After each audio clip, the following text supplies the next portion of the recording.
Hello, નમસ્તે. સ્વાગત છે શિક્ષા સ્કિલ ઇન્સ્ટિટ્યૂટની યુટ્યુબ ચેનલમાં. વેબસાઇટ ડિઝાઇનિંગ સિરીઝ પાર્ટ 3 આપણે આજે કવર કરીશું. પાર્ટ 1 અને પાર્ટ 2 આપણે આગળ કવર કરેલા છે. હવે પાર્ટ 3માં આપણે જોઈશું HTML ડોક્યુમેન્ટ સ્ટ્રક્ચર અને H1 થી H6 ટેગ અને P ટેગ. આપણે આજે એટલું કવર કરીશું. તો આપણે આજે સ્ટાર્ટ કરીએ. ફ્રેન્ડ્સ, તમને ટ્યુટોરિયલ સિરીઝમાં જોવાની મજા આવતી હોય અને તમારે આગળ કંઈ નવું શીખવું હોય હજુ ગુજરાતી લેંગ્વેજમાં, તો પ્લીઝ કોમેન્ટમાં મને જણાવજો, જેથી આપણે એ પણ નવા આગળ ઘણા બધા ટ્યુટોરિયલ્સ કવર કરીશું. ઓકે, તો પ્લીઝ ચેનલને લાઈક, શેર અને સબસ્ક્રાઈબ કરી દેજો. તો ચલો આપણે આજે સ્ટાર્ટ કરીએ ટ્યુટોરિયલ 3 પાર્ટ 3. ઓકે, તો ડોક્યુમેન્ટ સ્ટ્રક્ચર. તો હવે આપણે કાલે જોયું અને આગળના પાર્ટ 2માં કે આ જે એક્સક્લેમેશન સાઇન ટાઈપ કરી અને આપણે જે એન્ટર કરીએ છીએ અને જે કોડ આવે છે આને શું કહેવાય? બેઝિક સ્ટ્રક્ચર, HTMLનું ડોક્યુમેન્ટ સ્ટ્રક્ચર. તો હવે આ ડોક ટાઈપ છે, exclamation sign doctype HTML. આ શું તમને દર્શાવે છે? આનો શું મતલબ થાય કે કોઈ પણ HTML કોડમાં આ જ શું કામ પહેલાં હોય છે? આ ના હોય તો ના ચાલે. તો આ તમને શું ડિસ્ક્રાઈબ કરે છે કે તમારો HTMLનું કયું વર્ઝન છે? આ વર્ઝન ડિસ્ક્રાઈબ કરે છે. એક્સક્લેમેશન ડોક ટાઈપ HTML એ કયું HTMLનું વર્ઝન ડિસ્ક્રાઈબ કરે છે? HTML5. તમે ઘણી જગ્યાએ જોયું હોય HTML અને HTML5. તો HTML છે એનું જૂનું વર્ઝન છે, એમાં ઘણા બધા વર્ઝન અપડેટ થતા ગયા અને આ જે એક્સક્લેમેશન ડોક ટાઈપ HTML છે એ શું છે? HTML5નું વર્ઝન આપણને શો કરાવે છે. હવે એના પછી છે HTML ટેગ. તો હંમેશા કોઈ પણ HTMLના કોડમાં એક તો HTML વર્ઝનનો ટાઈપ હોય અને પછી નેક્સ્ટ લાઇનમાં HTMLનો ટેગ સ્ટાર્ટ થતો હોય અને લાસ્ટમાં HTMLનો ટેગ એન્ડ થતો હોય. તો HTMLનો ટેગ છે એ સ્ટાર્ટિંગમાં જ પહેલાં જ લાઇનમાં HTMLનો ટેગ સ્ટાર્ટ થાય એને શું કહેવાય? રૂટ એલિમેન્ટ અથવા તો રૂટ ટેગ. ઓકે, હવે એના પછી શું આવે? તો કે હેડ. HTMLના ટેગ પછી શું આવશે? હેડ. હેડની અંદર શું આપણે એડ કરી શકીએ, ઇન્ક્લુડ કરી શકીએ? તો કે મેટા ટેગ. ઘણી બધી મેટા ટેગ અવેલેબલ છે જેમાં તમે યુઝ કરી શકો, એડ કરી શકો કે વિથ હોય, હાઇટ હોય, પછી કોઈ તમારે ઇનિશિયલી અહીંયા તમારે શો કરાવવું હોય, ટાઈપ કરાવવું હોય, પછી ટાઇટલ છે. આ ટાઇટલનો યુઝ શું થાય? તો કાંઈ ડોક્યુમેન્ટ છે ને આની જગ્યાએ આપણે કરીએ HTML ટ્યુટોરિયલ પાર્ટ 3. હવે આપણે અહીંયા ટાઇટલ ચેન્જ કર્યું ને તો આ ટાઇટલ ક્યાં શો થશે? તમને ખ્યાલ છે? આપણે સેવ કરીએ અને અહીંથી આપણે લાઈવ કરીશું. તો આ ક્યાં શો થયું? અહીંયા હેડિંગમાં થયું show. HTML tutorial part 3. Okay,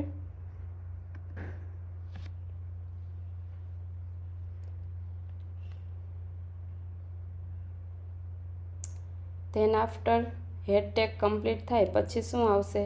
body. તો બોડીની અંદર આપણે શું જોઈ શકીએ અથવા તો ટાઈપ કરી શકીએ? તો કે તમારી વેબસાઇટનું જે બોડી પાર્ટ હોય કે જે નેવ બારથી સ્ટાર્ટ થઈ અને ફૂટર સુધી, એન્ડ સુધી જે પણ કાંઈ તમે ડિઝાઇન કરો છો એ કયા ટેગની અંદર આવે? બોડી ટેગની અંદર. મેનુ ટેગથી ફૂટર સુધીનો જે પાર્ટ છે એને શું કહેવાય? વેબસાઇટની બોડી અથવા તો વેબ પેજની બોડી. તો એ બોડીનો કોડિંગ શેમાં કરવાનું હોય? બોડી ટેગની અંદર. અહીંયા તમે જે કાંઈ કોડિંગ કરશો એ ક્યાં તમને વેબ પેજની અંદર આઉટપુટ દેખાશે. ઓકે, હવે નેક્સ્ટ આપણે જોઈશું હેડિંગ ટેગ્સ. આપણે જોઈ લીધું, બરાબર. હવે હેડિંગ ટેગ્સ આપણે જોઈશું. પહેલાં તો HTML એલિમેન્ટ કોને કહેવાય અને એને ડિફાઇન કઈ રીતે કરાય. તો HTML એલિમેન્ટની સિન્ટેક્સ છે ટેગ નેમ, કોઈ પણ ટેગ નેમ હોય, પછી એ ટેગનો કન્ટેન્ટ હોય અને એ ટેગ એન્ડ થતો હોય. જેમ કે આપણે અહીંયા છે H1 ટેગ, તો આ જે H1 ટેગ છે આને શું કહેવાય? સ્ટાર્ટ ટેગ કહેવાય, આને એન્ડ ટેગ કહેવાય, અને આને શું કહેવાય? ટેગની કન્ટેન્ટ. વેલકમ ટુ શિક્ષા સ્કિલ ઇન્સ્ટિટ્યૂટ છે તો આને શું કહેવાય? ટેગનો કન્ટેન્ટ. ઓકે, એવી જ રીતના પી ટેગ હોય તો એની અંદર સ્ટાર્ટ ટેગ હોય, એન્ડ ટેગ હોય અને એલિમેન્ટનો કન્ટેન્ટ હોય. હવે એટ્રીબ્યુટ્સ. એટ્રીબ્યુટ્સ કોને કહેવાય? તો કે કોઈ પણ ટેગ હોય અથવા તો કોઈ પણ એલિમેન્ટ હોય એમાં એની એડિશનલ ઇન્ફોર્મેશન આપણે એડ કરતા હોય. જેમ કે આપણે જોઈએ અહીંયા H1 ટેગ છે, બરાબર. એને આપણે આપીએ અહીંયા ટાઇટલ, શું આપીએ? ક્લાસીસ. આવી રીતના ટાઇટલ આપીએ. ઓકે, આપણે આને કરી દઈએ કોમેન્ટ. હવે આપણે અહીંયા શું આપીએ? ટાઇટલ H1 ટેગની અંદર અહીંયા શું મેં આપ્યું? Title classes. હવે કઈ જગ્યાએ આપ્યું? તો કે H1 ટેગ સ્ટાર્ટ થાય છે અને એનો H1 ટેગનો જે ક્લોઝિંગ બ્રેકેટ છે એની અંદર મેં શું આપ્યું? Title is equal to classes. આ ટાઇટલ છે એ શું છે? એટ્રીબ્યુટનું નેમ છે. એટ્રીબ્યુટનું નામ શું છે? ટાઇટલ. એને ઇઝ ઇક્વલ ટુ કરી ઇન્વર્ટેડ કોમામાં ટાઇટલની વેલ્યુ આપી. શું આપી મેં વેલ્યુ? ક્લાસીસ. તો આપણને કઈ રીતના શો થશે એ આપણે જોવું હોય તો અહીંયા આપણે એના આઉટપુટમાં જઈશું ને. પહેલાં તો આપણે સેવ કરી લઈશું, Ctrl+S. હવે આપણે એના આઉટપુટમાં જઈશું ને તો આપણને શો થશે.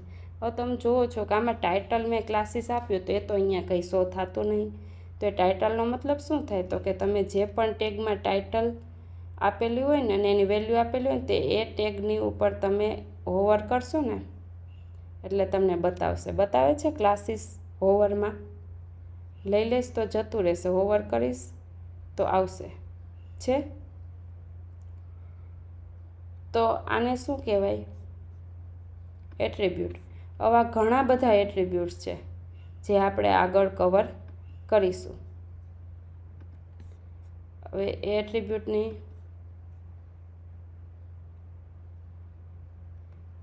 મેં તમને જેમ કીધું એ રીતના જ છે કે ભાઈ એટ્રીબ્યુટને ડિફાઇન કઈ રીતના કરવાનું હોય તો કે એની ઓપનિંગ ટેગની અંદર જ જ્યાં એલિમેન્ટનું નામ હોય અને પછીનું એટ્રીબ્યુટને ઇન્ક્લુડ કરવાનું એની નામ અને એની વેલ્યુ. નામ પહેલાં હોય, ઇક્વલ સાઇન પહેલાં હોય એ એટ્રીબ્યુટનું નેમ હોય, ને ઇક્વલ સાઇન પછી હોય ઇન્વર્ટેડ કોમામાં એ એટ્રીબ્યુટની વેલ્યુ હોય. ઓકે, હવે આપણે લઈશું HTML હેડિંગ્સ. HTMLમાં કેટલા ટાઈપ્સના હેડિંગ છે? તો કે 6 ટાઈપના. H1 tag, H2, H3, H4, H5 અને H6. હવે આ જે H1 ટેગ છે ને એને કયો એલિમેન્ટ કહેવાય? Most important heading. અને જે H6 છે એ લિસ્ટ ઇમ્પોર્ટન્ટ હેડિંગ. એટલે કે તમે H1 ટેગમાં જે પણ લખશો ને એના ફોન્ટ મોટા આવશે. એમ ધીમે ધીમે તમે H2 ટેગમાં જશો તો H1 કરતાં નાના H2માં, H3ની અંદર તો કે H2 કરતાં નાના H3માં, H4માં H3 કરતાં નાના H4માં, એવી રીતના H6માં સૌથી નાના ટેક્સ્ટના સાઇઝ તમને જોવા મળશે, ફોન્ટની સાઇઝ તમને જોવા મળશે. તો હવે તમને એવો ક્વેશ્ચન થતો હશે કે H1, H2, H3, H4, H5, H6માં તમે જેમ H1થી નીચે જતા જશો H6 સુધી, એમ તમને ફોન્ટની સાઇઝ ઘટતી જશે, નાના થતા જશે. તો આપણે ફોન્ટ સાઇઝ આપીએ છીએ એ શું કામની? જેમ કે આપણે H1 ટેગ છે, અહીંયા હું ફોન્ટની સાઇઝ આપી દઉં કે ભાઈ ફોન્ટ સાઇઝ આપી દઉં હું 15 પિક્સેલ, 15 પિક્સેલ હું ફોન્ટ સાઇઝ આપી દઉં. તો હવે H4 અથવા તો H6માં ઇનબિલ્ટ શું હોય, 15 પિક્સેલ કે હોય એવી રીતે એની આજુબાજુ. તો પછી H1માં હું 15 પિક્સેલ આપી દઉં અને એ H1ના ફોન્ટ 15 પિક્સેલ થઈ જતા હોય, તો H6 ટેગનો શું કામ, એનો શું યુઝ?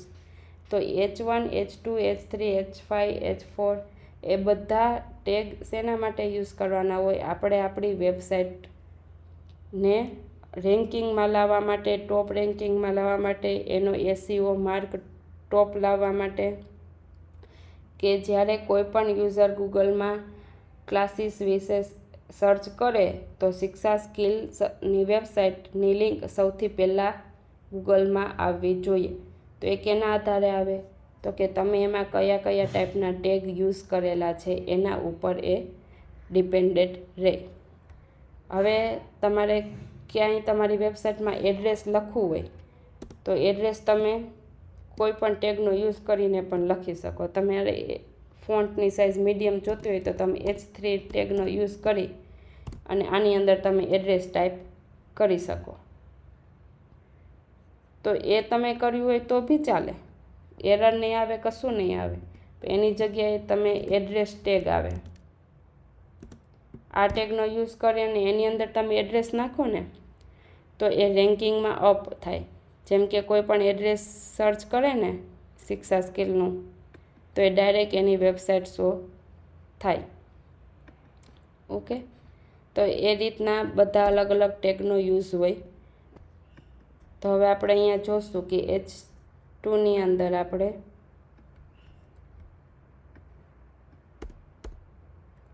વેલકમ ટુ શિક્ષા સ્કિલ ઇન્સ્ટિટ્યૂટ લખ્યું છે H1માં. H2ની અંદર આપણે લખીએ this is a second heading. Okay, હવે આને આપણે કોપી કરી લઈએ, પેસ્ટ પેસ્ટ પેસ્ટ પેસ્ટ, અને અહીંયા આપણે સેકન્ડ છે, અહીંયા લખીએ આપણે THIRD, થર્ડ,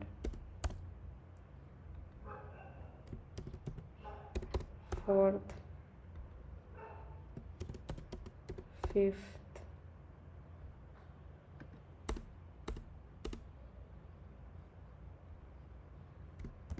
અને સિક્સ્થ. હવે આને કંટ્રોલ S કરી આપણે સેવ કરીશું. તો અહીંયા આઉટપુટમાં જોઈશું ને તો આ H1 ટેગ, H2, આ H3, H4, H5 અને H6 છે. સૌથી નાના ફોન્ટ H6 છે અને સૌથી મોટા ફોન્ટ છે H1. હવે તમે ક્યારેય પણ વેબસાઇટ બનાવો ને, કોઈ પણ પ્રોજેક્ટની વેબસાઇટ બનાવો તો એનો ક્રાઇટેરિયા હોય SEO માટે, વેબસાઇટને રેન્કિંગમાં લાવવા માટે, કે કોઈ પણ એક પેજ હોય ને તો એક પેજમાં ફર્સ્ટ સ્ટાર્ટિંગ જે ફોન્ટ તમે લખ્યા હોય, જે પણ કંઈ ટાઈપ કર્યું હોય, સ્ટાર્ટિંગ નેમ ટેગ એ કયો હોવો જોઈએ? H1.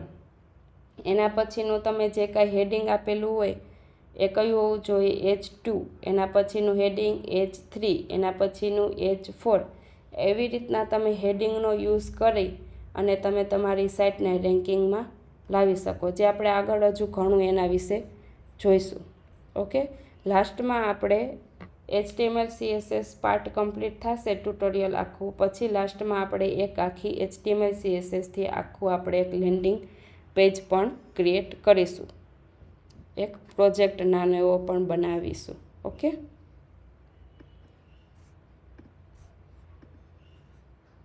આ શું થયું? હેડિંગ ટેગ થયા H1 થી H6. હવે આની અંદર આપણે જોઈએ ને તો એક પેરેગ્રાફ ટેગ પણ આવે. એ શેના માટે આવે? તો કે પેરેગ્રાફ માટે આવે. તમારે લાંબા કોઈ પણ પેરેગ્રાફ લખવા હોય, લોંગ પેરેગ્રાફ, તો કયો ટેગનો યુઝ કરવાનો? ટેગનો. તો જેમ કે આપણે લોરિયમ ઇપ્સમ આપણે લખીએ તો ઓટોમેટિક આવી ગયું.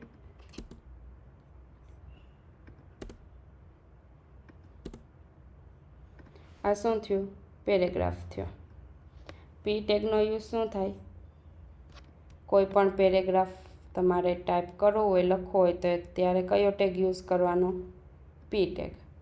Ctrl+S કરી અને આપણે એનું આઉટપુટ જોઈશું તો આપણને બતાવશે. આ શું થયું? ટેગ. તો હવે તમે જોયું ટેગની અંદર કે અહીંયા તો આપણે એન્ટર આપેલું છે. અહીંયા કેટલી લાઇનમાં ટેગ શો થાય છે? 4 લાઇનમાં, 4 લાઇનમાં. ઓકે, અહીંયા આપણે એન્ટર આપેલું છે, અહીંયા આટલી સ્પેસ છે, અહીંયા એન્ટર આપેલું આટલી સ્પેસ છે. તો અહીંયા પણ આઉટપુટમાં તો આખું એક જ લાઇનમાં શો થયું. તો એવું કેમ? આપણે એન્ટર આપ્યું તો ત્યાંથી લાઇન બ્રેક થઈ જવી જોઈએ ને, તો એ કેમ બ્રેક ના થાય? તો કે એને કયો એલિમેન્ટ કહેવાય? Block element. કયો એલિમેન્ટ કહેવાય? Block element. બ્લોક એલિમેન્ટ શું કરે? તો કે તમે અહીંયા જે સ્પેસ છોડી છે, જે વ્હાઇટ સ્પેસ છે, એ રિમૂવ કરી અને એને એ કવર કરતો નથી. એ શું કરે? તો કે એ આખો એક બ્લોકમાં જ તમને શો કરે. જેમ કે આખી આ સ્ક્રીન સ્ટાર્ટ થાય છે ને એન્ડ થાય છે ત્યાં સુધીની જે પણ સ્પેસ છે એ આખી ટેગ રોકી લે અને એનો જ એ યુઝ કરે. તમે સ્પેસ છોડી છે, તમે વ્હાઇટ સ્પેસ મૂકી છે, એ કોઈ એક કવર કરતું નથી, એ કોઈ એ જોતું નથી. એ આખે આખું જ બ્લોકમાં કવર કરે છે, આખે આખું પેજ જ કવર કરે છે. ઓકે, આપણે આગળ જોઈએ એના એક્ઝામ્પલ અલગ અલગ. તો એના એક્ઝામ્પલ મેં અહીંયા કરેલું રાખ્યું છે. જેમ કે આપણે આને અનકોમેન્ટ કરીએ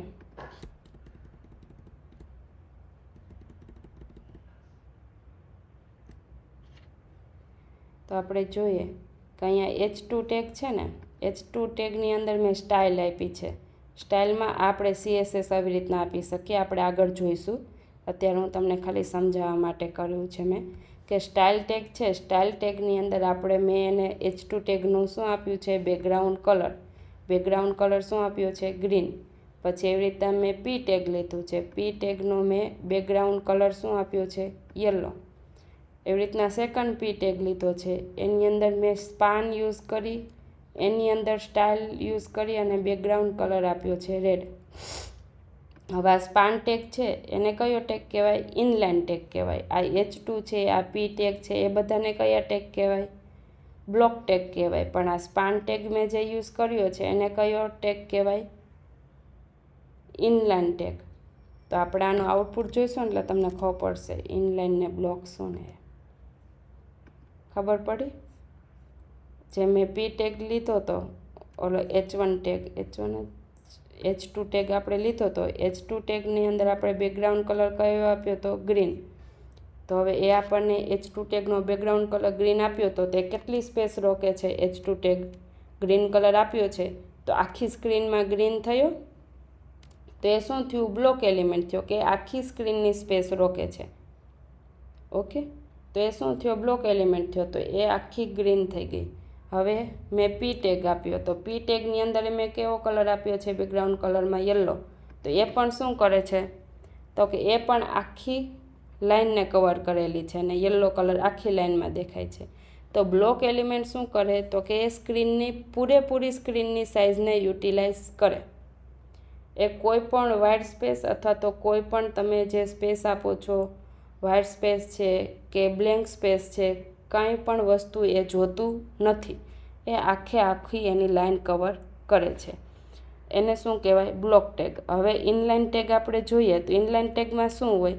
તો કે અહીંયા મેં ટેગ લીધો છે. ટેગ અહીંયા સ્ટાર્ટ થયો છે અને અહીંયા પૂરો થાય છે, અહીંયા એન્ડ થાય છે ટેગ. તો ટેગની અંદર મેં લોરિયમ ઇપ્સમનો ટેગ નાખ્યો છે, આટલું નાખ્યું છે. પછી મેં શું કર્યું તો કે એક મેં સ્પાન ટેગ યુઝ કર્યો છે, એને મેં સ્ટાઇલ આપી છે, બેકગ્રાઉન્ડ કલર રેડ આપ્યો છે અને એ સ્પાન ટેગમાં અહીંયા કમ્પ્લીટ કરી દીધો છે અને હજી તો લોરિયમ ઇપ્સમ કન્ટિન્યુ જ છે. અહીંયા છે પી ટેગ કમ્પ્લીટ થાય છે. તો આ સ્પાન ટેગ છે ને એ ઇનલાઇન ટેગ છે. તમે જોશો ને તો તમને ખ્યાલ આવશે કઈ રીતે. તો કે મેં લાઇનની અંદર યુઝ કરેલું છે સ્પાન ટેગ ને એને શું આપેલું છે બેકગ્રાઉન્ડ કલર રેડ. તો એને કેવું કર્યું, આટલું જ લીધું જોઈ. એને કેમ આખી લાઇનમાં રેડ કલર ના આપી દીધો? તમને ખ્યાલ આવ્યો? એને કેમ આખી લાઇનમાં રેડ કલર ના આપ્યો? આપણે જેટલા પાર્ટમાં એને રેડ કલર, જેટલા પાર્ટમાં આપણે એને બેકગ્રાઉન્ડ કલર આપેલો હતો એટલા જ પાર્ટમાં લીધું. તો આપણે ઉપરના બંનેમાં એવું જ કર્યું હતું, તો એને તો આખી લાઇનમાં લીધું. આપણે સ્ટાઇલ ટેગ અહીંયા આપેલો હતો તો આપણે એવું જ કર્યું હતું ને કે ખાલી H2ના જે આ ટેગ લખેલા છે, જે આપણે એલિમેન્ટનો આ કન્ટેન્ટ લખ્યો છે એટલામાં જ આપણે બેકગ્રાઉન્ડ કલર આપ્યું હતું ને તો એને આખી લાઇનમાં લીધું. તો આ સ્પાન ટેગ એ શું છે તો કે ઇનલાઇન ટેગ છે. એ શું વર્ક કરે તો કે લાઇનની અંદર તમારે અમુક જે ટેક્સ છે એને હાઇલાઇટ કરવા છે, અથવા તો કોઈ પણ ટેક્સની તમારે એની નીચે અંડરલાઇન કરવી છે, અથવા તો કોઈ પણ ટેક્સને ઇટાલિક, બોલ્ડ, કોઈ પણ તમારે સ્ટાઇલ આપવી છે તો એની અંદર તમે આપી શકો. તો એકના માટે કયો ટેગ યુઝ થાય? સ્પાન ટેગ યુઝ થાય. પછી બોલ્ડ માટે બી ટેગ યુઝ થાય. એવા ઘણા બધા ટેગ છે જે આપણે આગળ કવર કરીશું. તો તમને અત્યારે ખ્યાલ આવી ગયો ઇનલાઇન ટેગ કોને કહેવાય અને બ્લોક ટેગ કોને કહેવાય. તો ઘણા બધા ઇનલાઇન ટેગ છે અને ઘણા બધા બ્લોક ટેગ છે જે આપણે આગળ જોઈશું. ઓકે, હવે આજે આપણે હેડિંગ્સ કવર થઈ ગયું, પેરેગ્રાફ કવર થઈ ગયું. ઓકે, તો આજનો આપણે આ સેશન એન્ડ કરીશું. હવે નેક્સ્ટ સેશનમાં આપણે ઘણા બધા બીજા ફોર્મેટિંગ ટેગ છે એ આપણે કવર કરીશું. તો આજનું આપણે આ સેશન એન્ડ કરીએ છીએ. Thank you guys. તમે મને સારો એવો સપોર્ટ કરો છો. તમે વિડીયોઝ પણ જોવો છો, લાઈક કરો છો, શેર કરો છો, જોડે જોડે સબસ્ક્રાઈબ પણ કરતા રહેજો ચેનલને અને તમારા ફ્રેન્ડ્સને પણ શેર કરતા રહેજો. Thank you.